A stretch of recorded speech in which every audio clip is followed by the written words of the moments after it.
Hello, everybody, and thank you for tuning in to the Liberty Report. With me today is Daniel McAdams. Daniel, good to see you today. Good to see you, sir. You know, this is a subject that I've chosen today to talk about, which is sort of pretty annoying to me. It has to do with what's going on in Saudi Arabia. And there was an article out about how many beheadings that they've done, and which is horrible, and there's a lot of different factions around the world that does this. But one thing that we generally don't talk about is Saudi Arabia, and they're the record holders. And it looks like they'll have a record for this year. I think somebody predicted to be 192 beheadings in Saudi Arabia. But the article that came off the internet said that there are 16 things that could get you executed in Saudi Arabia, and execution usually, means beheading. And some are bad crimes, murder and different things like that. But others, for our society, are not deserving of the death penalty. It might be violation of freedom of speech and things like that. So wonder what is the real reason why we can get a lot of attention, and beheading sometimes can be used as a propaganda tool. How horrible it is to get the American people say, we got to go get them, we got to go get them, and they did a beheading. And some of them that have done the beheadings do it on purpose to get and to draw us in. But what do you think is the reason that over the years very little talk about Saudi Arabia, and yet, they're our good friends. We've been with Saudis ever since World War II, and it looks like they get some special treatment from the United States government. I think that's a lot of the reason why the rest of the world is so annoyed with the U.S. is the hypocrisy of its foreign policy. Here we were all ginned up to go to war against ISIS because they were beheading a few people, and it was pretty gruesome. But our great allies, the Saudis, behead people at the drop of a hat, literally. Yeah, and it isn't just a casual friendship with Saudi Arabia. Actually it was started earnestly in World War II with Roosevelt, and it had to do with oil, and I think most people understand that. But how much should you excuse, for a barrel of oil? And if you understand the markets, there should never be that type of an excuse or a need to do this. But what the people in Saudi Arabia, there's no discussion about this, there's no discussion here, but this to me is significant because it has something to do when Saudi Arabia and our alliance with Saudi Arabia has a significance for what is developing in the Middle East. What I see happening now, and it's in the papers, the people talking about the Iranians are going to take over, the Saudis are going to take over, which faction, Sunnis against the Shia, this is all coming together. The Russians are coming in, and they're very much involved. And it looks like, there may be a choice made. Well, of course, we're making choices all the time in our government. Are we going to be close friends with the Iranians or with the Saudis? And let's say, I don't want to detail who's the good guy and who's the bad guy between the two, but let's assume that the Iranians were not as bad as the Saudis. But what do we do with this? What do we do with the Iranians? We punish them. We put sanctions on them. We do everything in the world to punish them, and yet all we do is make all these excuses for Saudi Arabia. It really doesn't make any sense. And even worse, we act as the Saudi Arabia's army and air force. The Saudis have long wanted to get rid of Assad in Syria because Assad was friendly with the Iranians. And so what did? They sucked us into their fight. And here we armed all of these people. They turned out to be terrorists. They turned out to be extremists. And the Saudis in the U.S., they just announced this week they're going to send some more arms to the moderates in Syria. So we get sucked into being their army and air force. And what do we get out of it? We get hostility. We get hated. But it gets a little more confusing with Yemen because the Saudis indeed want to make sure there's no revolt in Yemen, and they want to suppress that country. but we're bosom buddies with them. We're helping again using the weapons. But I don't think, you'd think with America behind Saudi Arabia, this poor country down there, it seems like they should be able to settle that dispute, whether it's right or wrong on how they do it. It seems like it wouldn't be much of a battle, but that keeps going on, and yet we're allies there with them. And then here we have the hypocrisy again. Yemen is really, I think, almost a bona fide genocide. The Saudis have pounded the country into nothingness, mass starvation, mass hunger. The world is not, this is Rwanda on steroids. The world has not said a word about it. You know, the thing about choosing, you know, we've chosen to be the close allies of Saudi Arabia, and we just ignore their human rights record.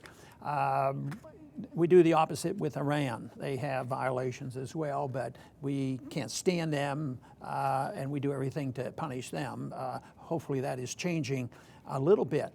But I think as time goes on, we're going to be right in the middle of it again. I mean, just like we were in the middle of Iraq. You know, one time we were helping Iraq fight a war against Iran. Then the next time we fight war against the guy we were helping. And then we have chaos there, and we turn Iraq essentially over to the Iranians. You'd think we were on the side of the Iranians from our policy.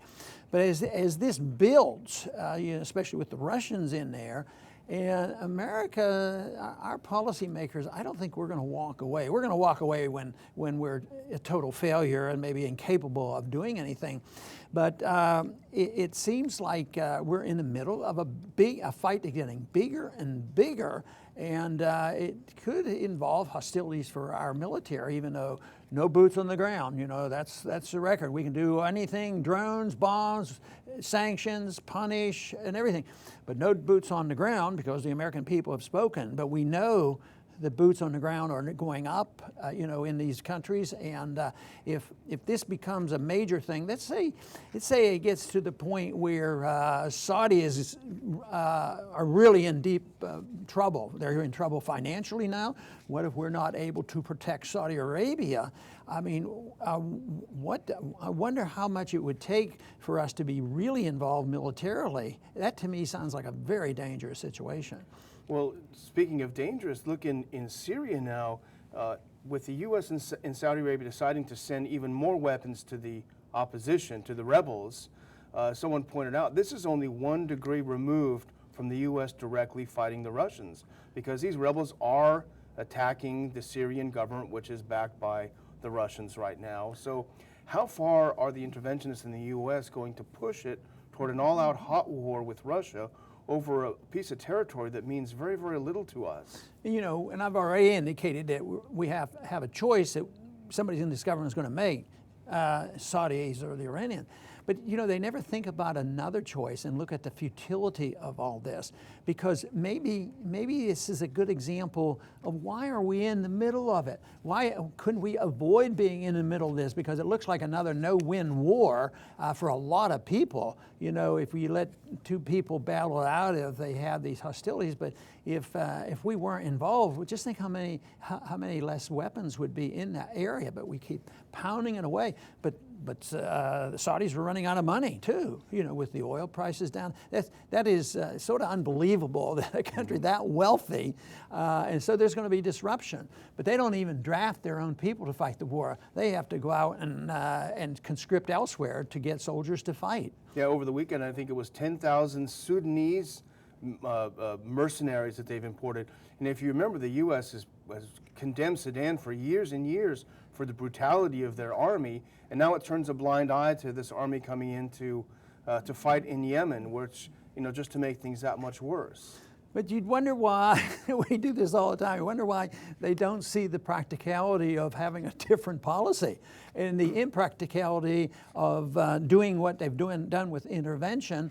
And the neocons always come back, you know, yeah, Ron, we agree with you that that place is a mess, but it was all Obama's fault because he took the troops out of Iraq, and that's where ISIS came, which is such a stretch. You still hear that, you know, but it's still, you wonder whether it's total ignorance or it's contrived to make sure that it's a Republican versus Democrat argument. Yeah, it's Obama's fault. It's George Bush's fault. You know, this whole idea, who was responsible for 9/11? You know, Trump brought this whole thing up.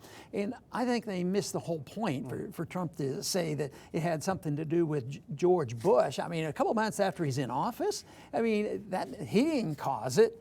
But you know, it's caused by our policies that do this. So I don't see why people don't just wake up and say it's our intervention that is the problem. It doesn't do any good. It's bankrupting our country. We're stirring up more trouble. We go in there to save the Christians, and yet the Christians end up being in worse shape than ever. And it doesn't make any sense. There's probably more beheadings now than there was before we got involved in those countries over there. So I have fear that it's going to go on for a while, and it's going to probably get worse too. Well, I remember you say Osama told us what his beef was with the U.S., but they didn't want to listen to the actual reasons they said. Yeah, you know, that is, nobody even wants to hear it now because he was there very explicit. And I think Michael Schur, who was a real expert on Osama bin Laden, and that was, he said there were 3 reasons why they called this up. It was the way they were treating the Palestinians. It was the constant bombing and devastation of the country of Iraq and military bases in Saudi Arabia. And guess what? Wolfowitz admitted afterwards, he says, yeah, that's probably right. That antagonized them. Let's take our troops off the soil of Saudi Arabia. So that is a ongoing problem because we haven't awakened and decided a different foreign policy is necessary. But we are approaching the time where I think the conflict between the support for the Iranian faction versus the support for the Saudi faction will get much worse because in that mix we will also have Israel involved, and Israel right now get along a lot better with Saudi Arabia regardless of their human rights program than they do with the Iranians. But now with the door slightly open with dealing and trading with the Iranians, it may change significantly, but all I know is there should be a very strong position for the American people. Don't get in the middle of another conflict which is building, the big fight between the Saudi faction versus the Iranian faction. If we pick and choose there, we're in trouble. We should pick and choose by saying, yes, we'll try to be friends and trading partners with these countries, but we're not going to dictate policy. We're not going to get involved in a military sense, and we shouldn't have these entangling alliances that compel us to do it, and we should never get involved without the permission of the people and the Congress. That would stop a lot of trouble, and I believe when that option is offered to the American people, they will choose this option of less warmongering and more sensible position of less intervention. Let's hope so. Thank you very much for tuning in today to the Liberty Report, and please come back soon.